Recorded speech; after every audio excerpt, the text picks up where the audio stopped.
Beralih ke informasi lain pemirsa, di mana Kejagung memastikan hanya akan mendalami kasus dugaan korupsi dalam penyaluran beras oleh 6 produsen beras, bukan kasus dugaan beras oplosan. Di mana Kejagung menyebutkan dalam menyalurkan beras subsidi terdapat dana yang dikeluarkan oleh negara. Kejaksaan Agung memastikan tidak akan ikut campur dalam pengusutan kasus beras oplosan. Kejagung memastikan hanya akan mendalami kasus dugaan korupsi dalam penyaluran beras oleh 6 produsen beras, bukan kasus dugaan tindak pidana ketidaksesuaian mutu standar beras alias beras oplosan yang beredar di masyarakat. Menurut Kapus Penkum Kejaksaan Agung Anang Supriyatna, dalam menyalurkan beras subsidi, terdapat dana yang dikeluarkan oleh negara. Kejagung hanya ingin memastikan aliran dana tersebut sesuai dengan ketentuan yang berlaku. Pendalaman kasus tersebut agar kedepannya tidak ada pihak-pihak tertentu yang mengendalikan harga beras di pasaran. Kan kalau untuk beras oplosan yang nanganin rekan-rekan dari Satgas Pangan dari Mabes Polri. Di samping penyelidik juga sudah mempunyai data-data, juga mintai juga keterangan dari kedua perusahaan yang hadir. Nanti ada pemeriksaan lanjutannya. Ya nanti kan kita kaji seperti apa dari data-data yang ada. Kan ini kan ada uang negara yang keluar. Untuk subsidi itu kan nanti ada komponen-komponennya. Kita harus memastikan sudah sesuai nggak kan seperti itu. Kejaksaan Agung telah manggil dan meminta keterangan 2 dari 6 perusahaan yang dijadwalkan dalam kasus dugaan korupsi ada penyaluran subsidi beras. 2 perusahaan tersebut yakni PT Unifood Candi Indonesia dan PT Subur Jaya Indotama. Sementara itu, 3 perusahaan lainnya meminta penjadwalan ulang dan 1 perusahaan mangkir dalam pemeriksaan di tahap penyidikan. Dari Jakarta, Tim Liputan IDXL.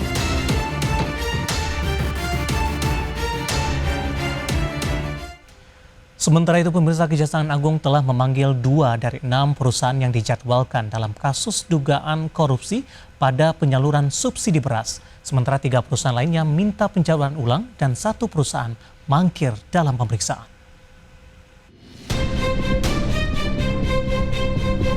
Kejaksaan Agung telah memanggil dan meminta keterangan 2 dari 6 perusahaan yang dijadwalkan dalam kasus dugaan korupsi pada penyaluran subsidi beras. 2 perusahaan tersebut yakni PT Unifood Candi Indonesia dan PT Subur Jaya Indotama. 3 perusahaan lainnya yakni PT Wilmar Padi Indonesia, PT Food Station, dan PT Sentosa Utama Lestari meminta penjadwalan ulang pemeriksaan. Sementara itu, PT Pelitang Panen Raya tidak terkonfirmasi atau mangkir dalam pemeriksaan di tahap penyidikan. PT Subur Jaya Indotama tercatat mengeluarkan produk beras dengan 3 merek, antara lain Subur Jaya, 2 Koki, dan Srikandi. Sementara PT Wilmar Padi Indonesia mengeluarkan merek produk beras Sania, Sofia, Fortune, dan SIIP. PT Food Station tercatat mengeluarkan beras dengan merek Sentra Ramos, beras premium Sentra Pulen, dan Organo.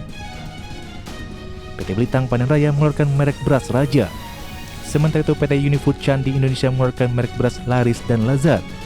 Dan PT Sentosa Utama Lestari atau Java Group mengeluarkan merek beras Ayana. Sebelumnya, Satgas Pangan menyebut kerugian yang disebabkan praktik beras yang tidak sesuai mutu standar pada klaim kemasan atau oplosan ini mencapai Rp99,35 triliun per tahun, dengan perincian beras premium sebesar Rp34,21 triliun dan beras medium sebesar Rp65,14 triliun. Dari Jakarta, Tim Liputan IDXL.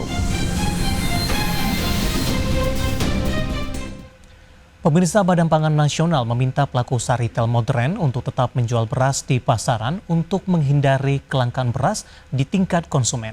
Hal ini menyusul penarikan sejumlah merek beras premium pasca mencuatnya kasus beras oplosan. Meski demikian, terhadap beras yang diindikasikan tidak memenuhi ketentuan standar mutu beras premium, Bappenas meminta pelaku retail modern untuk menurunkan harga jual yang disesuaikan dengan standar mutu beras yang ada dalam kemasan tersebut. Retail modern tetap menjalankan transaksi penjualan beras seperti biasa, sehingga ketersediaan pasokan dan stok beras di tingkat konsumen tetap terjaga dan tidak mengalami gangguan. Yang kedua, stok yang ada di saat ini di gudang maupun di display tetap harus dijual.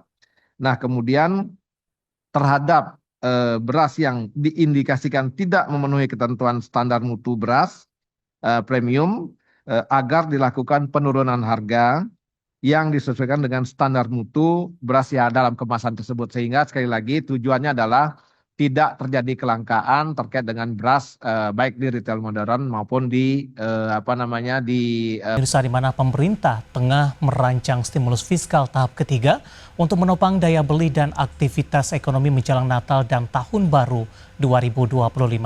Menteri Keuangan Sri Mulyani Indrawati menegaskan bahwa fokus stimulus diarahkan pada ketahanan pangan, infrastruktur, serta keberlanjutan program bantuan ke masyarakat, di mana Menkyu juga menyebutkan stimulus kuartal pertama senilai Rp35 triliun telah rampung, sementara stimulus kedua senilai Rp24,4 triliun sedang berjalan. Pemerintah saat ini tengah mengevaluasi efektivitas masing-masing paket untuk merancang insentif lanjutan secara terarah dan juga tepat sasaran.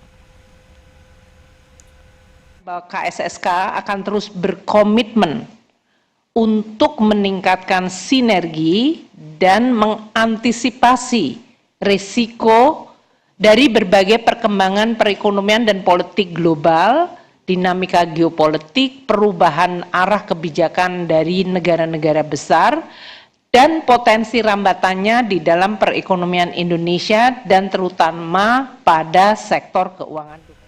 Selanjutnya, pemirsa, Gubernur Bank Indonesia Peri Warjio mendorong perbankan mulai menurunkan suku bunga kreditnya seiring dengan langkah Bank Sentral yang juga telah menurunkan suku bunga acuan sebesar 25 basis point menjadi 5,25%. Bank Indonesia juga berharap agar perbankan juga dapat mengenjot penyaluran kredit karena Bank Indonesia telah mengendorkan likuiditas bank. Sementara itu, Peri memproyeksikan sampai akhir tahun ini penyaluran kredit oleh perbankan masih akan tumbuh di kisaran 8 hingga 11%. Peri menjelaskan untuk mendorong pertumbuhan kredit bank, sejak tahun lalu Bank Indonesia telah menurunkan suku bunga acuan sebanyak 4 kali dengan terakhir dilakukan pada Juli 2025. Ke depan, Bank Sentral juga masih membuka peluang penurunan suku bunga acuan untuk mendorong pertumbuhan ekonomi. Namun penurunan suku bunga di masa mendatang akan dilakukan dengan tetap memperhatikan stabilitas nilai tukar rupiah dan pencapaian sasaran inflasi. Dengan mendorong kredit pembiayaan dari perbankan, dengan pemberian insentif likuiditas makroprudensial, kemudian peningkatan likuiditas, maupun juga mendorong perbankan bank untuk lebih cepat menurunkan suku bunga. Jadi kebijakan makroprudensial lebih diarahkan bagaimana perbankan lebih banyak mendorong kredit dan menurunkan suku bunga. Pemirsa, Presiden cetakan sarung tangan medis dan industri terkemuka PT Mart Dynamic Indonesia Tbk memperluas jangkauan pasar ekspornya ke Cina dan India, di mana langkah ini menjadi strategi penting dalam diversifikasi pasar guna menghadapi ketidakpastian dan tekanan global.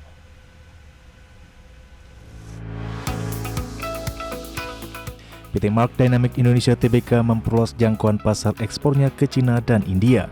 Sepanjang paruh pertama 2025, Mart mencatat penurunan pendapatan sebesar 16,4% menjadi Rp380,8 miliar dan laba bersih turun 10,8% menjadi Rp131,3 miliar akibat pelemahan pemerintahan dari beberapa negara termasuk Cina dan Malaysia.